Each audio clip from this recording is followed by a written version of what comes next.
Hello guys, welcome to my channel. நான் உங்கள் ஷஃபி. இன்றைக்கி நம்ம வீடியோவில் எந்த போயத்தோட சம்மரி பார்க்க போகிறோம் அப்படின்னா, 2 Trams in Mud Time. இது எழுதினவங்க Robert Frost. First author introduction பார்த்தலாம்.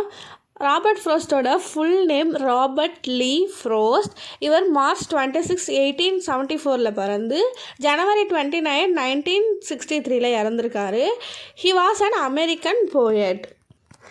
நெக்ஸ்ட் இந்த போயத்தோட இன்ட்ரடக்ஷன் பார்த்தலாம். இந்த 2 Trams in Mud Time 1934 publish பண்ணப்பட்டிருக்கு ராபர்ட் ஃப்ரோஸ்ட்னால். இந்த போயம் ஒரு ரிஃப்ளெக்டிவ் 9 ஸ்டாண்ட்ஸாக இருக்கிற போயம். இந்த போயம் எதை எக்ஸ்ப்ளோர் பண்ணுது அப்படின்னா, இன்டர்செக்ஷன் ஆஃப் லேபரையும் பேஷனையும் நெசசிட்டியை பற்றியும் இது எக்ஸ்ப்ளோர் பண்ணுது. அதுக்கப்புறம் இதில் இருக்கிற ஒரு கிரேட் டிப்ரெஷன் பற்றி சொல்லுது. இந்த டைட்டிலில் இருக்கிற அந்த மட் டைம் அப்படிங்கிறது எதை ரெஃபர் பண்ணுது அப்படின்னா, நியூ இங்கிலாந்தில் இருக்கிற அந்த ஸ்ப்ரிங் சீசன் பற்றி தான் சொல்லுது. அதுக்கப்புறம் அங்கே அரைவலான அந்த 2 ட்ரிஃப்டர்ஸை பற்றியும் சொல்லுது. போயம் லைன் டிஸ்கிரிப்ஷனில் கொடுத்துருக்கேன், போய் செக் பண்ணி பாருங்கள். அடுத்து ஸ்டான்ஸா வைஸ் சம்மரி பார்த்துடலாம். ஃபர்ஸ்ட்டு த செட்டப். இது ஸ்டான்ஸா 1 to 2. இதில் ஸ்பீக்கர் என்ன சொல்கிறாரு அப்படின்னா, இந்த போயத்தை எப்படி ஸ்டார்ட் பண்ணுறாரு அப்படின்னா, இப்போ நம்ம வீட்டுக்கு பின்னாடி தோட்டம் இருக்கும் இல்லையா, ஸோ அந்த மாதிரி இடத்துல மரத்தை வெட்டிக்கிட்டு இருக்காரு. அது ஒரு ஏப்ரல் மாதம் அப்படின்னு சொல்கிறாரு. அந்த பர்சனோட வேலையே அங்கே அந்த வுட் சாப்பிங் பண்ணுறது தான். அங்கே உள்ள மரத்து எல்லாம் வெட்டி கட்டை எடுக்கிறது தான்.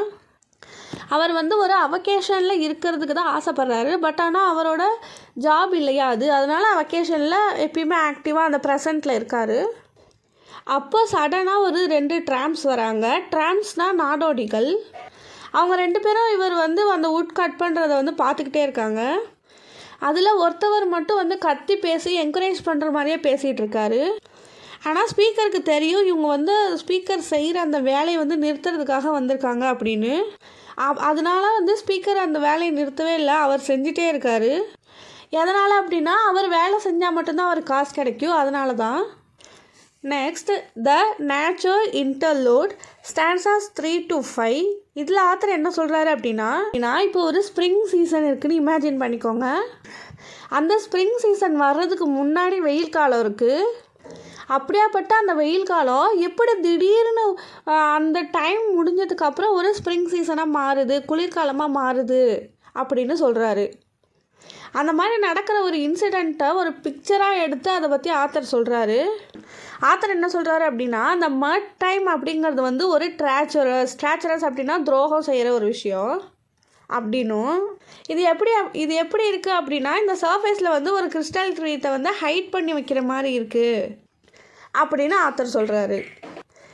Next the ethical conflict stanza 6 to 8 என்ன சொல்கிறாரு அப்படின்னா, இதில் ஊடுருவுதல் அப்படிங்கிறத பற்றி சொல்கிறாரு. ஆண்கள்லாம் சேர்ந்து அந்த மரத்தை வெட்டுறது அது ஒரு தொழில் அப்படின்னும், இந்த மாதிரி மரம் வெட்டுறதுலாம் ஒரு பொழுதுபோக்காகவும் இருக்குது அப்படின்னும் சொல்கிறாரு. அதே சமயம் அந்த விஷயம் அவங்களுக்கு உயிர் வாழ்கிறதாகவும் இருக்குது அப்படின்னும் சொல்கிறாரு. அப்புறம் லவ் நீட் இது ரெண்டுமே கான்ஃப்ளிக்ட் தான் அப்படின்னு சொல்லி அவர் ஒத்துக்கிறாரு. அதுக்கப்புறம் அவர் தான் இந்த வேலையை செஞ்சாகணும் அப்படின்னு சொல்கிறாரு. அடுத்து த ரிசல்யூஷன். இது ஸ்டான்ஸா 9. இதுதான் லாஸ்ட் ஸ்டான்ஸா. இதில் ஸ்பீக்கர் என்ன சொல்கிறாரு அப்படின்னா, ஒரு பர்சனல் பேஷனும் ப்ராக்டிக்கல் நெசசிட்டியும் கம்பைன் ஆகும்போது நம்ம செய்கிற எல்லா ஒர்க்குமே ஒரு பெஸ்ட்டான ஒர்க் தான் அப்படின்னு ஆர்கியூ பண்ணுறாரு. அதுக்கப்புறம் லாஸ்ட்டாக என்ன சொல்கிறாரு அப்படின்னா, நம்ம செய்கிற தொழில் எல்லாமே நமக்கு பிடிச்சி நம்ம அதை ஒரு ப்ளஷராகவோ நெசசிட்டியாகவோ நினச்சிக்கிட்டோம் அப்படின்னா அது எல்லாமே ஒரு அல்டிமேட் ஃபுல்ஃபில்மெண்ட்டை நம்ம லைஃப்க்கு கொடுக்கும் அப்படின்னு சொல்கிறாரு. ஓவராலாக இதில் ஆத்தர் என்ன சொல்கிறாரு அப்படின்னா, அவர் ஒரு வுட் சாப்பராக இருக்கார். ஸோ இப்போ ஒருத்தவங்க மரம் வெட்டுறாங்க அப்படின்னும் போது அவரை நம்ம கலெக்டர் ரேஞ்சுக்காக நம்ம பார்ப்போம். ஸோ இல்லைல்ல, மரம் வெட்டுறாங்க, ஆமாம் மரம் தானே வெட்டுறாங்க அவங்க அப்படின்ற மாதிரி தானே நினைப்போம். ஸோ அதே மாதிரி அந்த தொழிலை செய்கிற நம்மளும் நினைக்கக்கூடாது. எல்லாமே குட்டு தான், நம்ம பிடிச்சி செஞ்சால் அது நம்மளுக்கு ப்ளஷர் தரும். ஸோ எல்லா ஜாபுமே குட் ஜாப் தான். ஒரு பழமொழி கூட சொல்லுவாங்கள்ல, செய்யும் தொழிலே தெய்வம் அப்படின்னு சொல்லிட்டு. ஸோ அவரோட ரெசல்யூஷன் என்ன அப்படி எடுக்கிறாரு லாஸ்ட்டு ஸ்டான்ஸால் அப்படின்னா, நம்ம என்ன வேலை செய்கிறோமோ அதை நம்ம கரெக்டாக ஒரு பர்சனல் ப்ளஷராக செஞ்சோம் அப்படின்னா அது ஒரு ஃபுல்ஃபில்மெண்ட் கொடுக்கும் அப்படின்னு சொல்கிறாரு. இப்போ இருக்கிற இந்த ஜென்ரேஷனில் வந்து என்ன பார்க்குறாங்க அப்படின்னா, ஏதாச்சும் ஒரு ஜாப் செஞ்சோம் அப்படின்னா அது வந்து இதெல்லாம் இந்த மாதிரி இதெல்லாம் இந்த மாதிரி அப்படின்னு சொல்லி ஒரு கேட்டகரியாகவே பிரிக்க ஆரம்பிக்கிறாங்க.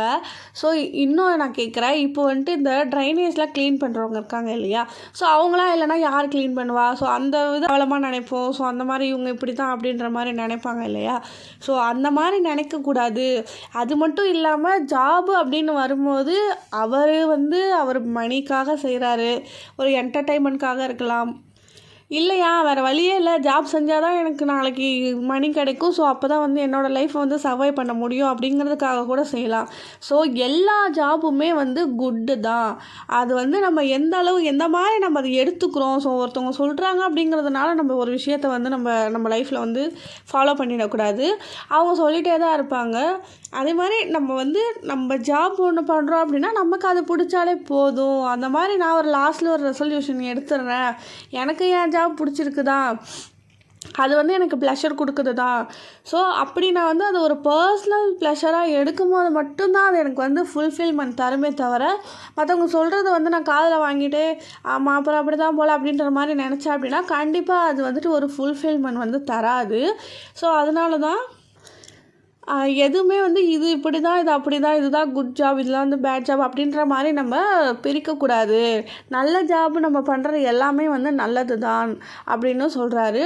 அது வந்து எப்படி நம்ம ஆத்தர் கம்பேர் பண்ணுறாரு அப்படின்னா, இப்போ ஸ்ப்ரிங் வந்துட்டு சம்மராக இருக்கிறது எப்படி திடீர்னு ஸ்ப்ரிங்காக மாறுது. இப்போ குளிர்காலம், வெயில் காலம், பனிக்காலம் 3 காலம் நமக்கு இருக்கும். அந்த 3 வந்துட்டு ஃபர்ஸ்ட்டு அந்த சம்மர் டைமில் பயங்கரமாக வெயில் அடிக்கும், அவ்வளோ ஹாட்டாக இருக்கும்.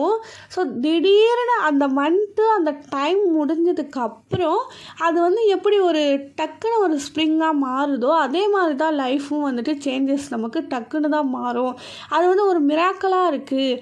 அவ்வளோ வெயில் அடித்து அவ்வளோ ஹீட் ப்ரொடியூஸ் பண்ணிட்டு இருந்த இந்த வேர்ல்டு திடீர்னு அதுக்கான டைம் அண்ட் மந்த் வந்ததுக்கப்புறமே ஸ்ப்ரிங்காகவும் ஆட்டமாகவும் மாறுது இல்லையா. ஸோ அது மாதிரி தான் வந்து லைஃப்பும் யாருக்கு வேணால் எப்போ வேணால் சேஞ்சஸ் வரலாம். ஸோ அப்போது அந்த ப்ரெசண்ட்டில் இருக்கிறது, ப்ரெசண்ட்டில் அவங்க இருக்கிற இந்த ஜாப் வச்சோ இல்லைனா அந்த ப்ரெசண்ட் அவங்களோட லைஃப் வச்சோ முடிவு பண்ணக்கூடாது. ஏன் அப்படின்னா இந்த காலநிலை எப்படி டக்குன்னு வந்து யாருமே அதுக்கு ஒரு இப்போ ஹாட் சீசன் இருக்குது, அப்போது வந்து நம்ம ஏதாவது ஸ்க்ரீன் போட்டு குளிர்காலம்லாம் வரக்கூடாது அப்படின்னு சொல்லி தடுக்க முடியுமா? இல்லை இல்லையா.